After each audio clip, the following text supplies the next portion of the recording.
Hey, Algebra 2, here's section 14.1a, where we will graph the sine function. Okay, so our objectives are to graph the parent sine function to start off with, and then define some of the characteristics of the general sine function to graph other versions of it. Okay, so just to kind of review, what is the sine?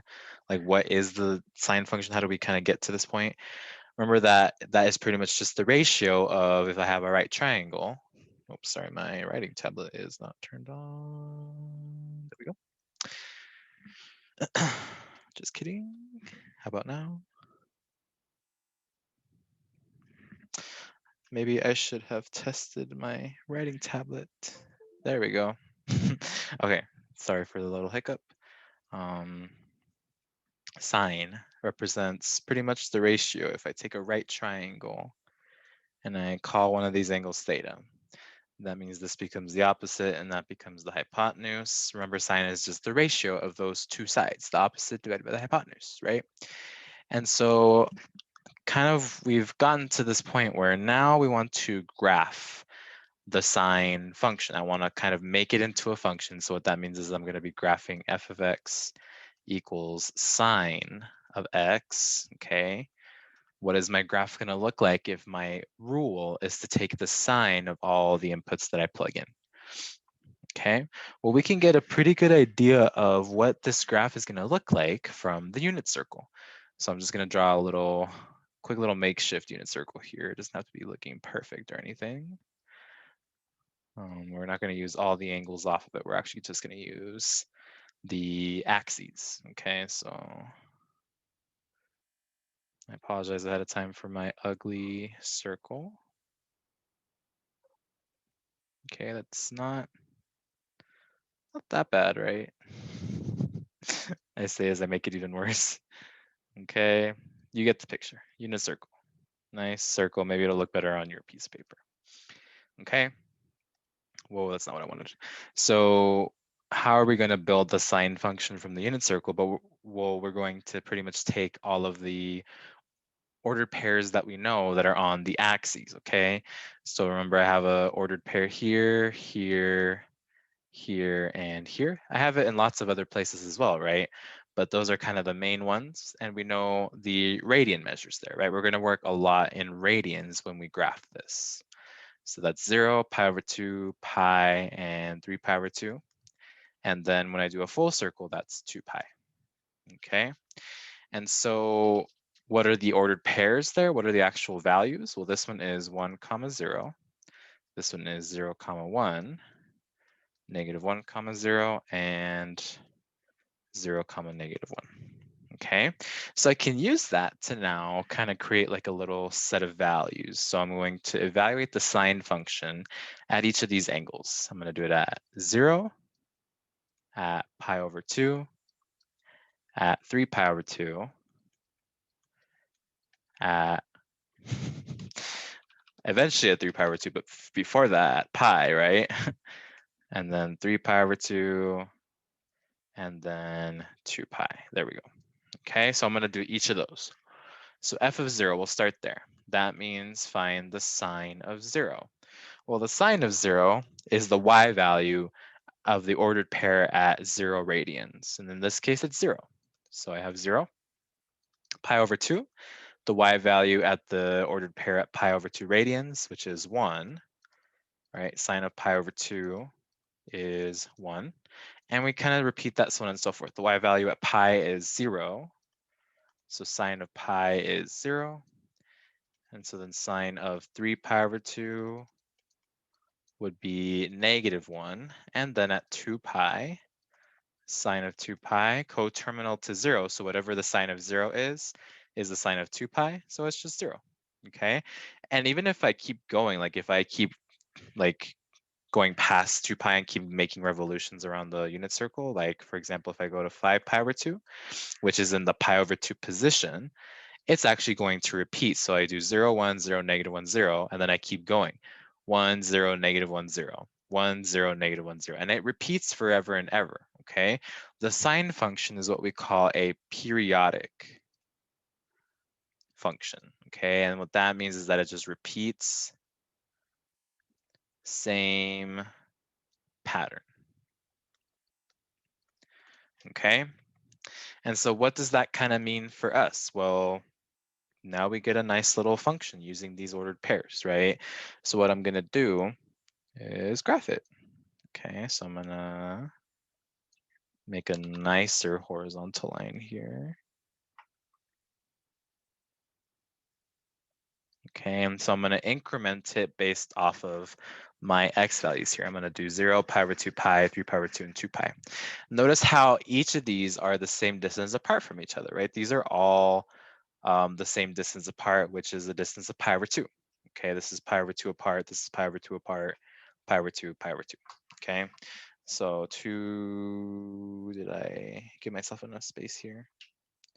Here is our pi over 2. Here's 0, pi, 3 pi over 2. And then I'm just going to extend this a little bit. All the way to pi, 2 pi. Okay, so there is my x horizontal axis, okay? And so on my y-axis, all I need to go up to is 1 and -1, because those are my y values. And so now I just plot each of these points. This first ordered pair, if I write it as an ordered pair, is 0, 0. I'm going to do it in a different color. So 0, 0. This one is pi over 2, comma 1. So pi over 2, comma 1.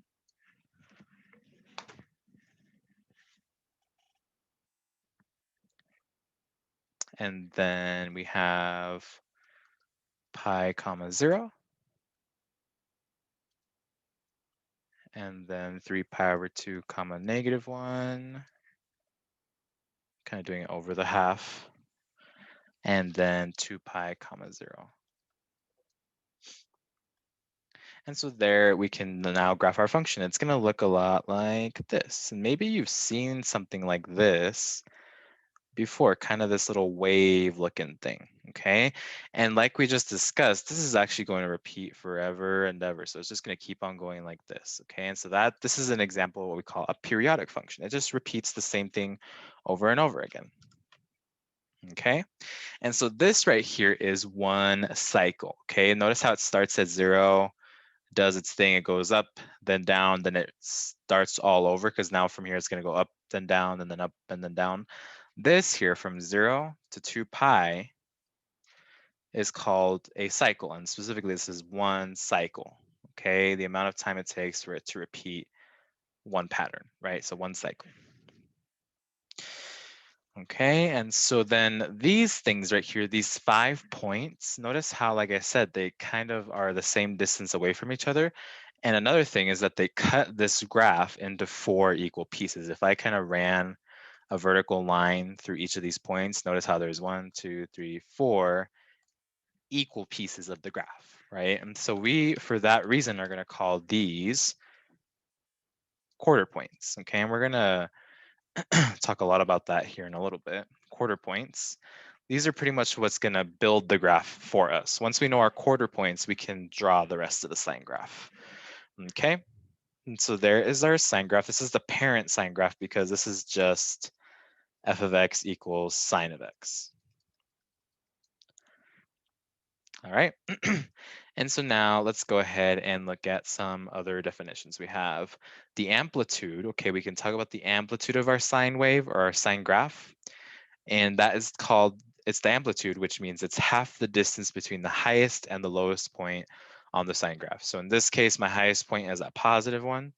My lowest point is at -1. The distance between those two is 2, but I want to take half of that. So that becomes just 1.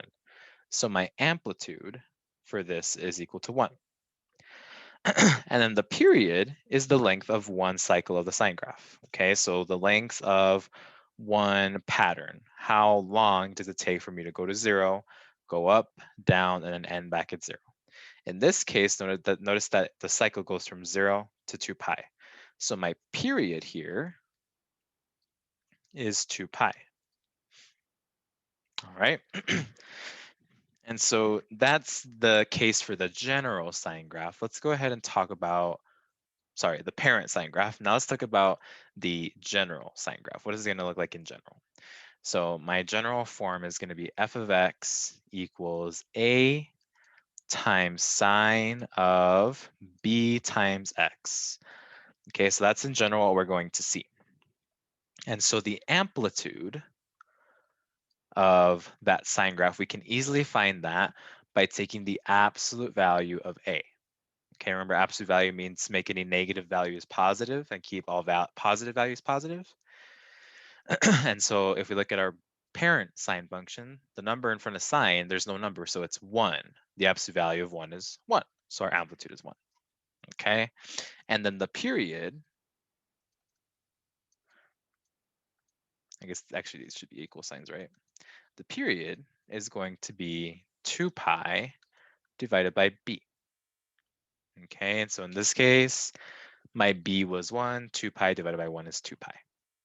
All right, so now using that information, how are we going to find quarter points? How are we going to be able to find them every single time? Because they won't be the same always. It's going to depend on what our a and what our b is, okay? So for quarter points, we need to find both the x and the y values. Let's start with how can we find the x values, okay? The x values are the ones that are a little bit more complicated. The y values are actually kind of simple. So the first step to finding the x values of our quarter points is to find the period of the function. Okay, remember that is going to be 2 pi over b. Then the next thing we're going to do is divide the period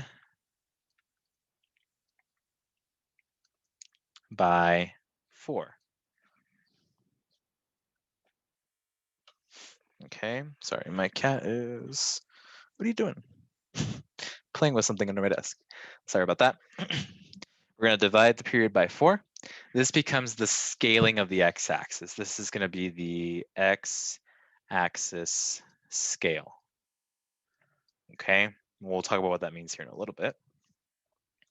We're going to pretty much increment the x-axis using that scale. So pretty much adding that to 0 and so on and so forth to get the x values. So add the scale, so the x-axis scale to, and actually I think it'll probably be easier if we call this like an increment, because x-axis scale is kind of a long term. Let's go ahead and call this the increment. Because that's what we're going to increment our axis by. So then add the increment.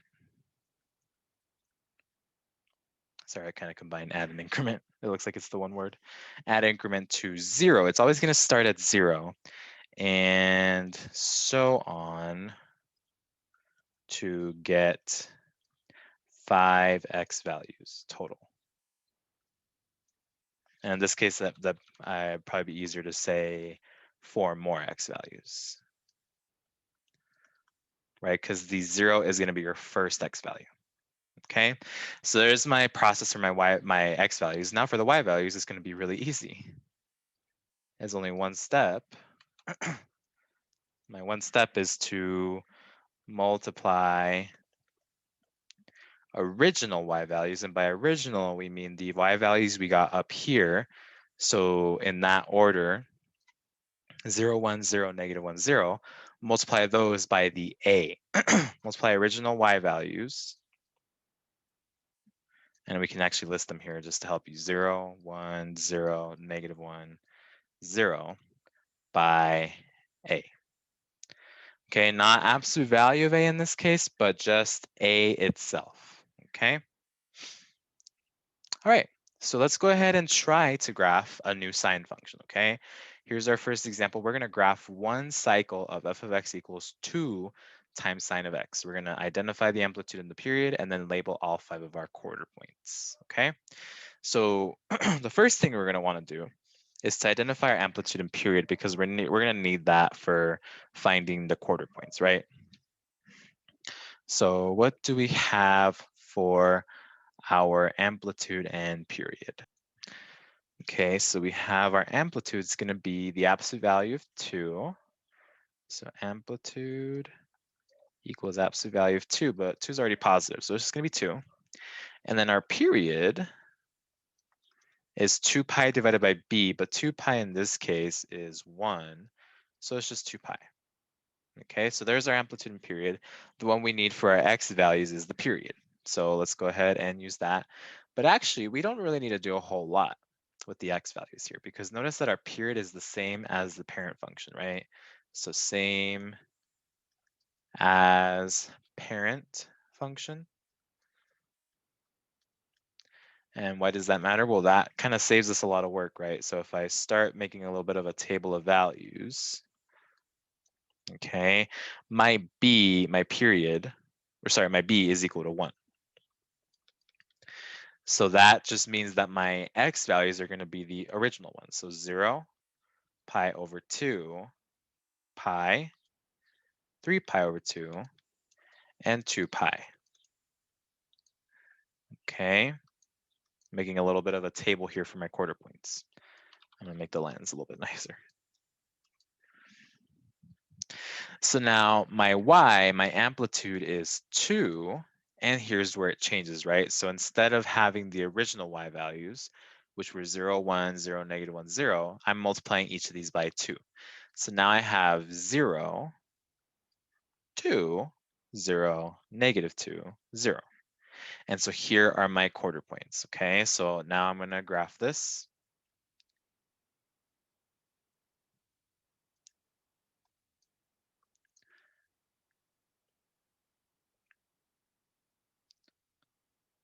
Okay, so I have my increments is pi over 2, pi, 3 pi over 2, and 2 pi. And then 0 here, of course. And then my y value is at 2. So I'm going to go 1, 2, 1, 2, 2, and negative 2. And now I'm just going to graph it. Okay, so I have a point at 0, 0, a point at pi over 2, comma 2, a point at pi, comma 0, and then 3 pi over 2, negative 2, and then 2 pi, comma 0. Okay, and I'm going to graph the original parent in blue just so you can kind of see what happened to our graph, right? Because if you think about it, what's going on is we're actually doing transformations. We're just kind of regarding it in a different way because of the vocabulary of the sine functions. Okay, so my blue is my sine of x, my original graph. My purple is going to be my new graph, my, oops, just ignore that. My new graph, my 2 sine of x. Okay, so the purple is the answer, the blue is the original, just so you can kind of see what each of these numbers does to the sine function. Okay, one more example. Okay, not terrible, right? One more example, we're going to graph a cycle of negative 3 sine of 2x. Same old business, identify, except identify is going to be spelled right. Identify the amplitude and period and label all 5 of the quarter points. Ah, we didn't do that in the last one. Let's do that really quick. I only need to label the new ones. So here is 0, comma 0. This one is pi over 2, comma 2. We have pi, comma 0. 3 pi over 2, comma negative 2. And then 2 pi, comma 0. All right, there we go. Now we're done. Now for the last one. First, we're going to start by identifying the amplitude and the period. So I have an amplitude of absolute value of negative 3. So it's going to be 3.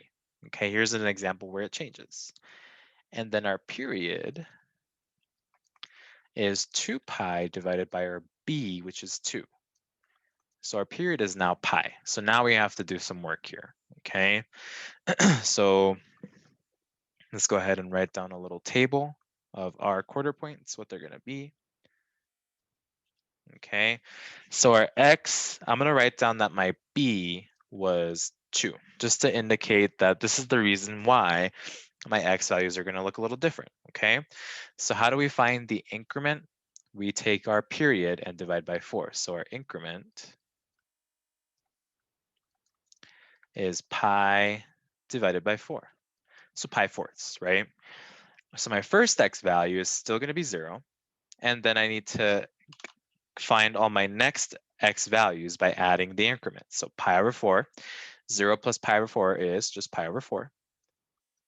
pi over 4 plus pi over 4 is 2 pi over 4, which is pi over 2, right? So each time I'm just adding pi over 4. Okay, pi over 2, which is the same thing as 2 pi over 4, is going to be, when you add pi over 4 to that, 3 pi over 4. And then 3 pi over 4 plus pi over 4 is 4 pi over 4, which is now just pi. Okay, when we start at 0, you should always end with whatever your period is, because the period is the distance from the beginning to the end of a cycle, right? And so it should always be 0, and then your last one should always be the period. Okay, next I need to take care of my y values. I'm going to multiply by the a, not the absolute value of the a. So in this case, since my a is -3, I multiply all my originals by -3. So originally I had 0, 1, 0, -1, 0. So now they become 0. 1 times -3 is -3. 0. 1 times 3, sorry, -1 times -3 is +3. And then 0 again. So there are my quarter points. Now I'm going to graph, okay? And I'm going to try to graph it in a way that we can see the difference between this and the original function, okay? So what I'm going to do is I'm going to increment by the normal increments, right? The pi over 2 pi, etc.